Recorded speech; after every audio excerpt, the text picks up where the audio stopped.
Hi. Gaia. Hi. Thanks for speaking. Thank you for listening. It's a great pleasure.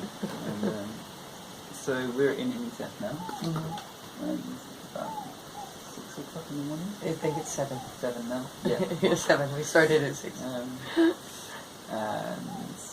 yeah, I've got a few questions here that I'd like to ask you. All right. Starting with, who are you? Who am I? Who am I? I'm called Gaia. I was born. Are you really?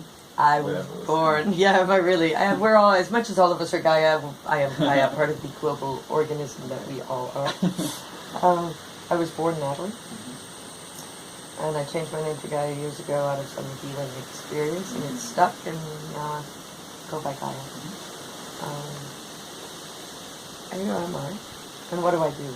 I mean, I don't really like to define myself by what I do, because I'm like a woman who's traveling this journey, hanging out. You do a lot. I do a lot. I do a lot. I just don't like to be define myself by it, because then I get, yeah. However, what I do is, I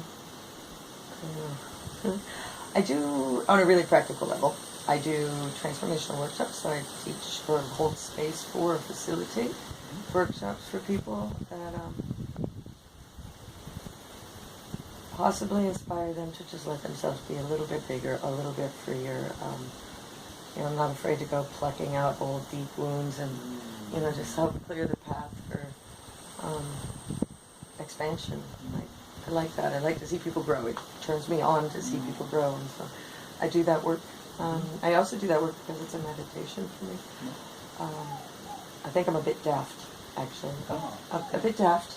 I'm a bit slow on some matters, and it's really like the human matters, and it's really great for me to surround myself by a depth of humanity, because it reminds me of who I am, and it reminds me of staying in my center. It's almost the most selfish giving I could ever have, which is great. I find it seems to serve me and serve others at the same time, and I get to support myself with it as well. Practically, that's part of it.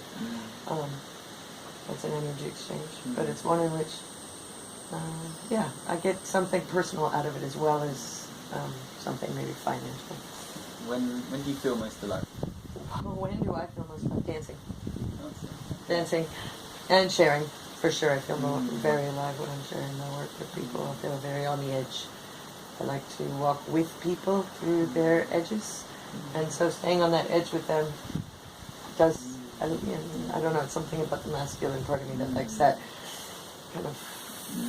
You can do this. Tread carefully. But, tread carefully and wisely. And something I've noticed and learnt from, been inspired by, is your willingness to be vulnerable and to, if you're feeling nervous or unsure, step one, as you explained, is put that out there, and then and I think it has a great effect of making your group just lighten up slightly, and but also, of course, it's off your chest and out of your mind and so on.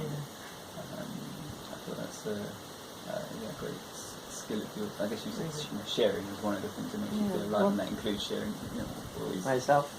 Sharing yourself with others. That's one of the key underlying principles of how I like to work, is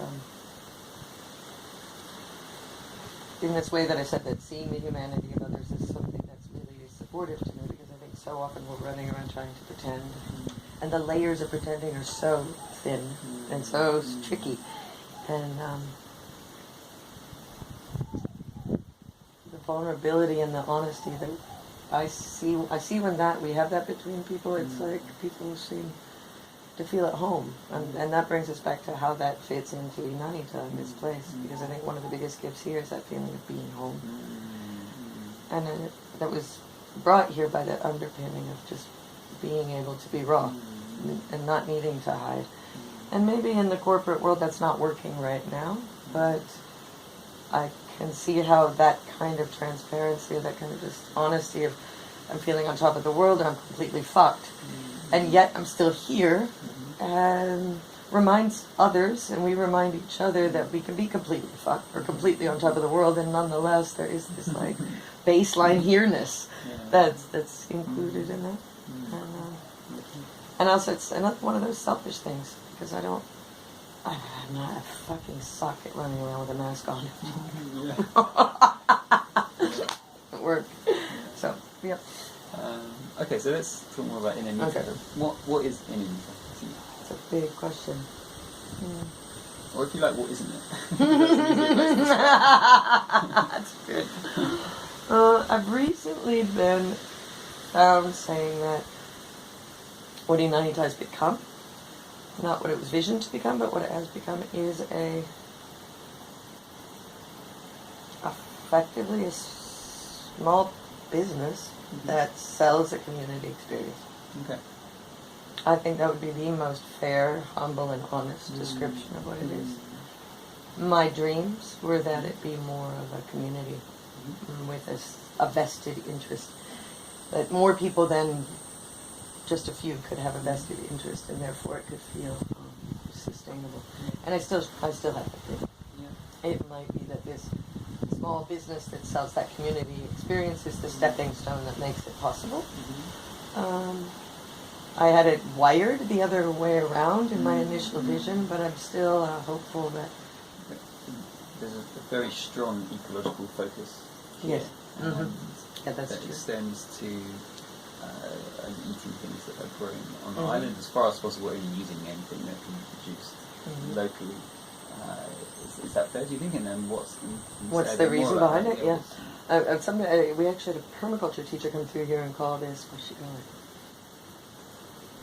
Radically local, something like that. Inanitah Bay Island has an 80% unemployment rate. And the locals grow food. This is a farming island. And the idea of focusing on local has to do with this ecological imperative that if I have carrots from Guatemala, those carrots have a certain percentage of petrol in them to get them here.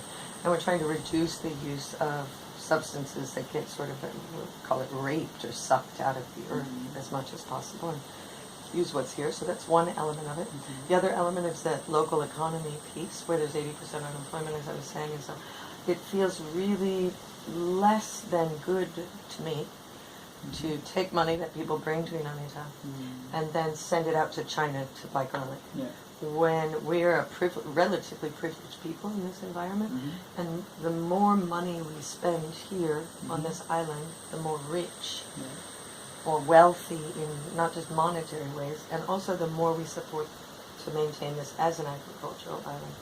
This is a tourist island in the making, and there's a wisdom of agriculture here, and to lose that would be a shame.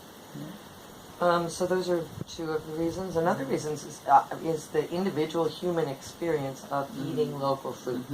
It has, some people talk about what's called the Inanitah effect, which is this kind of, seems to be some kind of transformational effect, even just by being here, but not in a workshop or not in any, just being here. And I attribute a lot of that to this local food, being engaged in eating things that actually grow nearby.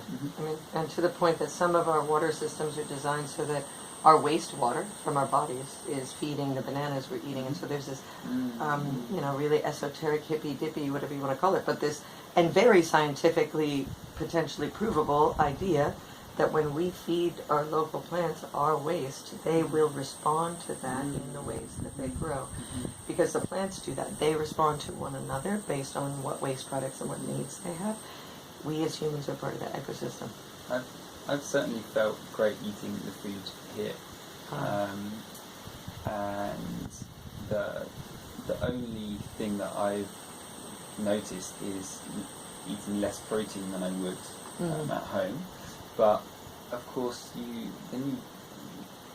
get to the weekend where people tend to go off site and eat what they want, and then you really enjoy that pizza that you have, or you really and so actually and in the meantime, I have valued the fact I'm eating locally more than any bother that I'm having of missing certain things which I would usually eat in my diet back home. So I think it's enormously powerful, this connection you have with the land and this, and the very the strong ethos of, well, if it isn't in season, if it doesn't grow here, the locals aren't eating it, we're not eating it. That's just how it rolls. And it's really surprising to me that surprises people. People, and it can take people a little while to get used to, doesn't it? But I think once people do get used to it, then it as you say, really adds to that experience. It does, and it's the thing that we have a lot of rules here, and some of these rules are around the eating things, and some of them are around certain behaviors, and they're not a lot, but they're in my opinion, they're reasonable, but they're there. And of the boundaries that we have that people feel maybe uncomfortable with or have a hard time sinking into, again, the food is this root level thing. It's this survival thing, so people are very attached to their eating habits.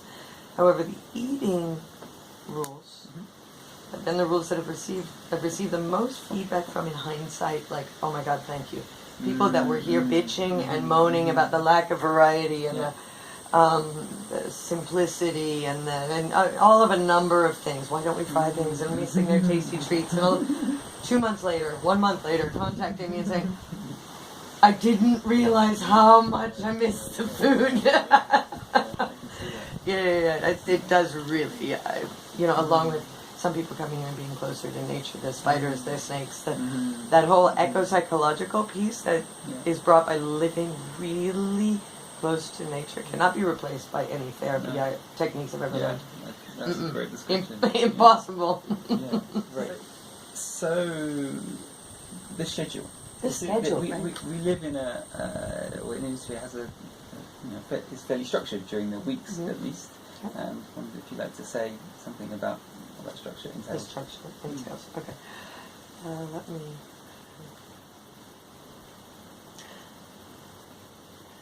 The structure, what it entails. I spent time in ashrams when I was younger, and then effectively, there's some part of what this place is that is like a new age. Kind of wild, certainly non-ashram-esque neo-ashram experience. You know what I mean? Okay. Yeah. Inanitah is a neo-ashram. Neo-ashram. I like neo-ecological-transformational-ashram. Right. And so, especially when people first arrive, I think the schedule helps people anchor into something. It also helps them anchor into self. The understanding that this place is about maintaining a certain level of self-awareness, a kind of Buddha field, if you will. So in the mornings at 6 o'clock, we have a meditation. It's generally a more active meditation based on the philosophy. I learned this from a philosophical perspective from Osho. I wouldn't say I'm a classic Osho devotee, but I'm sorry, I've seen a lot of good effects from the meditations that come through that. Also dance meditation modalities. Who knows why rather than silent meditation? I mean, it's my preference, maybe. Yeah. I also see it as our world is, myself included, our world is highly masculine dominant. Our spiritual world, especially recently, in the last 5 to 10 years, has become very masculine dominant. This kind of moving towards nothingness, no story, absolute emptiness, peace, on top of the fact that we live in a predominantly patriarchal world. And I don't want to make that negative, but we live in a masculine structured world. And so these meditations that are more active bring forth more life force energy. They bring forth more the feminine and not the superficial. No, I'm not talking about the delicate, superficial pink dress feminine. I'm talking about Shakti, life force, active, dynamic embodiment here. This isn't an ashram where you come to leave your body. This is an ashram where you come to get into your body, and that is also the connection to the earth, which is a part of that. So these active meditations bringing forth this life force. And then there's yoga after that. And that's by popular demand. Not that yoga wasn't always a part here, but we used to only do yoga in the afternoons, and I saw it wasn't really working. I didn't, And the minute we started having it in the mornings, it was much more attended, and there was, it's a long story about scheduling, but we used to have the work start earlier. The local culture here starts working at about 5 o'clock in the morning, 6 o'clock in the morning. As soon as the sun comes up. As soon as the sun comes up. And the people that work for us that are part of the Nicaraguan community are used to going to work at 6 o'clock in the morning. And so for them to change even to start working at 7 was a big shift. And so trying to fit our work schedule around that, but at one point I just said, no, I don't care if we're working a little bit in the heat of the day. This place has a dual motive. It's not just a work farm, because a lot of places are just permaculture research work farms. Not just, but that's their focus. Ours is a multi-focus. So anyway, you have the meditation, then you have the yoga. And the yoga is, what yoga is. It's mostly here an expression of modern postural yoga. It's not an alternative or doesn't really follow a lot of the more esoteric practices. There's not a lot of mantra, there's not a lot of pranayama, some of the very basic modern postural yoga that people seem to be nurturing their bodies with, and it seems to have a great effect, so we keep it. Then we have a breakfast, and then we have a morning meeting. The morning meeting here has had many variations, actually. One variation of structure of the meeting, but different variation about who has to attend when. Everybody has to attend on Monday. That is part of creating that community experience. It's a logistical meeting, it's a practical meeting that begins with an opportunity to what we call check-in. And the check-in is designed to be a self-reflective awareness moment. Okay, the morning's on, you're in meditation, you're in yoga, but all of a sudden you're in breakfast and stuff's going on. And boom, can we come back together as a group and connect with each other and let each other know where we're at, how we feel. More as a mirror for ourselves to speak it out, but also as a way that we can get a sense of the field or create scenarios of mutual support. That meeting right now is attended by everyone on Mondays. Soon, probably everybody on Monday and Friday, because we have a very loose weekend here that involves a lot of events, and sometimes the preparation for those events is nice to discuss on Friday with everyone.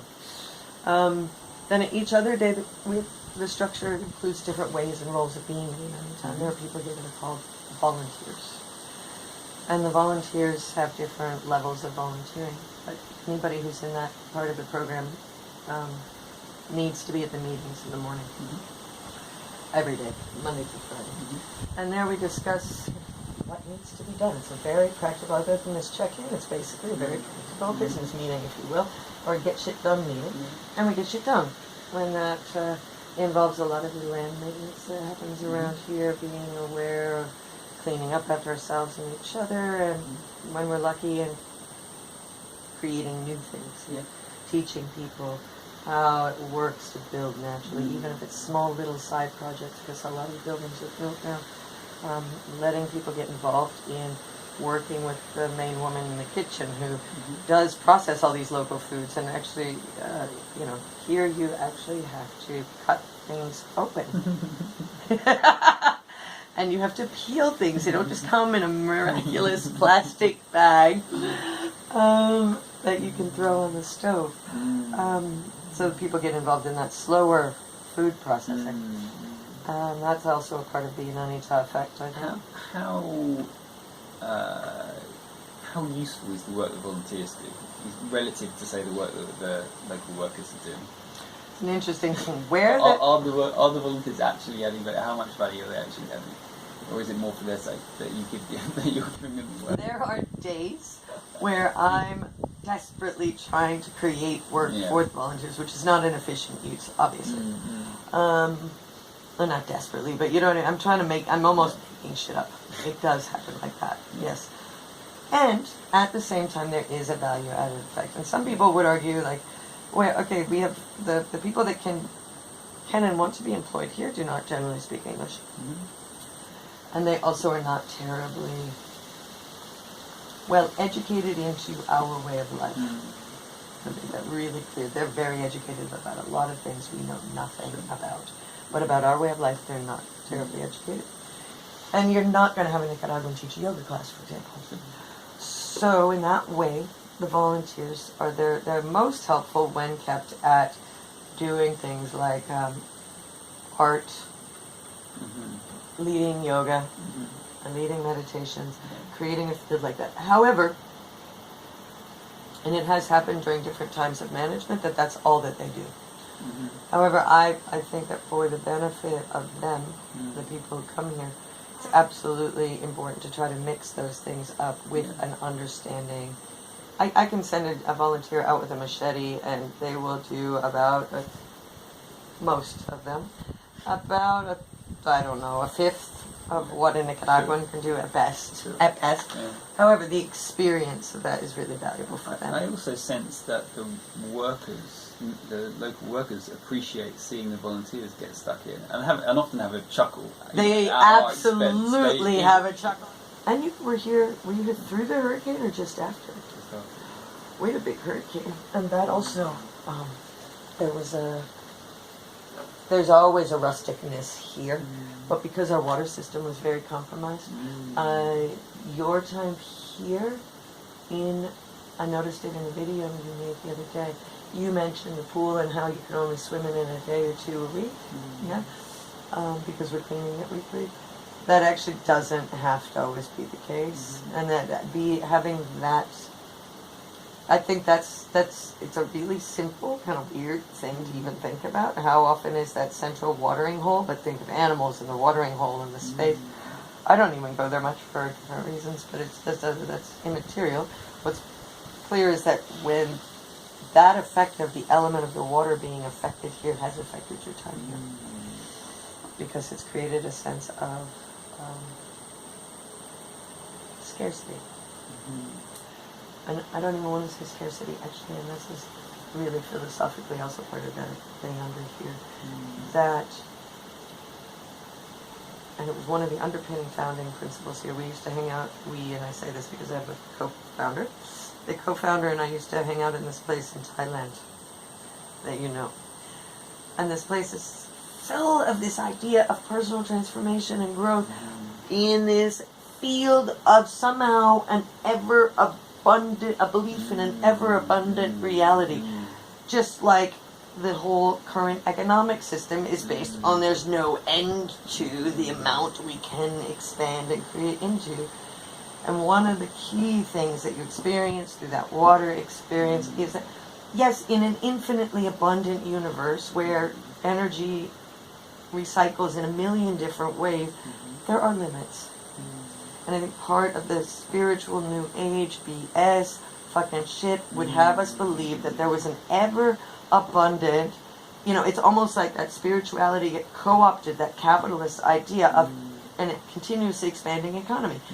This tree is gonna fucking die. Some days the water is not fucking available. And some days, like you were saying from the food thing, we eat fucking oranges because now there's oranges. We eat watermelons now because there's watermelons. We don't eat mangoes now because there's no mangoes. And that effect of that, and water being such a core element, your time has been affected by that scarcity. In ways that even you and I could maybe sit and feel into. But yes, that's been a key cornerstone of your time here. Because it's also affected our food supply. Because this bean story and the whole thing, it's affected that. And so this really, really, really, that ecological piece is this Gaia, not this little fucking Gaia, right? That this Gaia is being allowed to speak to you here. Yeah.